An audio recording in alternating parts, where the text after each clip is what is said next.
ұшқанын. Көрдім мен сенің мөп-мөлдір айдындарыңды, Алатау, Алтай, Қаратау айбындарыңды.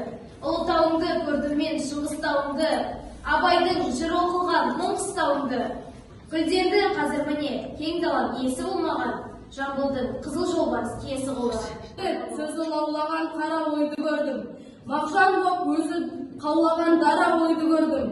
Мұстафа, Халел, Жақып пен Әлімхандарың, Міржақып, Ахмет, Жүсіпбек, Әлихандарың.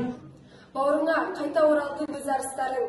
Қазақстаным, тәуелсіз Қазақстаным.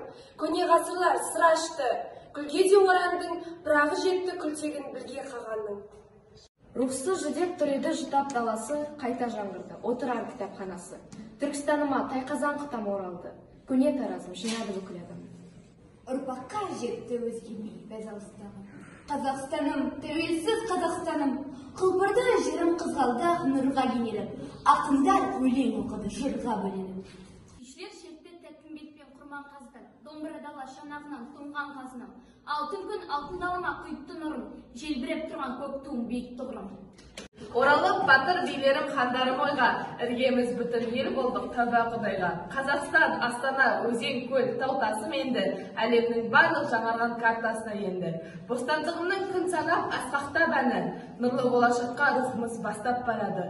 Ғаламға жайдың аспанға қазақ ұшқаным, Қазақстаным, тәуелсіз Қазақстаным.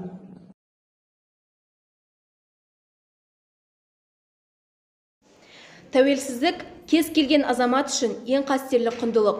Тамыры терең тарихымызға құрметпен қарап, мемлекеттілігімізді қадірлеу, оны көздің қарашығындай қорғау әрбір қазақстандықтың міндеті. Жер жүзінде өз алдына дербестігі жоқ қанша ұлт пен ұлыстың барын ескерсек, еселі еңбекке арналған 30 жыл ұлт тарихында алтын әріппен жазылары анық. Бірлік пен келісім елдігіміздің мызғымас тұғыры, этникалық әр алуандық біртұтас ұлт ретінде қалыптасқан халқымыздың артықшылығы. Бүгінде бірлік пен этносаралық татулықты сақтау жолында 30 жыл бойы жүргізілген сындарлы саясаттың жемісін көріп отырмыз. Бір шаңырақтың астында тату-тәтті ғұмыр кешіп, татулық пен сыйластықты қамтамасыз етуде Қазақстан Халқы Ассамблеясының әлеуеті зор. Ата-баба мұрасы, халық қазынасы, жерден қасиетті еш нәрсе жоқ. Қазақ үшін ел мен жер тұтас ұғым. Тарихымыздағы соғыс атауының бәрі ел мен жерді қорғау үшін болған. Біз тәуелсіздікті жариялай салысымен шекарамызды құжат жүзінде бекітіп алуға күш жұмсадық. Отбасы мен салт-дәстүр қоғамның алтын діңгегі. Отанға деген сүйіспеншілік өз отбасыңа, ауыл аймағыңа, еліңе деген махаббат пен жанашырлықтан басталады. Ұлттық мәдениет халықтың рухани тірегі. Біз тамыры тереңнен бастау алатын ұлы көшпенділердің ұрпағымыз. Болмысы ерекше, рухани мәдени мұраларға бай халықпыз. Білім мен еңбек, бақ қуатты өмірдің кілті. Өзіңе сен, өзіңді алып шығар, еңбегің мен ақылың екі жақтап. Деп дана Абай айтқандай, біз тек өз біліміміз бен күшімізге сенуіміз керек. Прагматизм бәсекеге қабілетті болудың кепілі. Біз қолда бар ресурс пен мүмкіндікті пайдалануға, нәтижелі жұмыс атқаруға және көздеген мақсатқа тиімді қол жеткізуге тырысуымыз керек.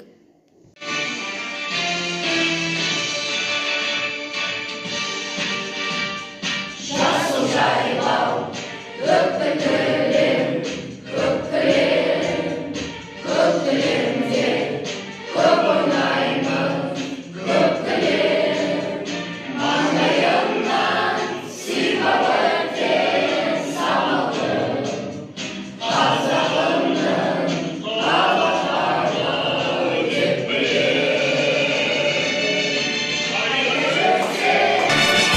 Қайда жүрсем атамекен, көкейіңде жатады екен.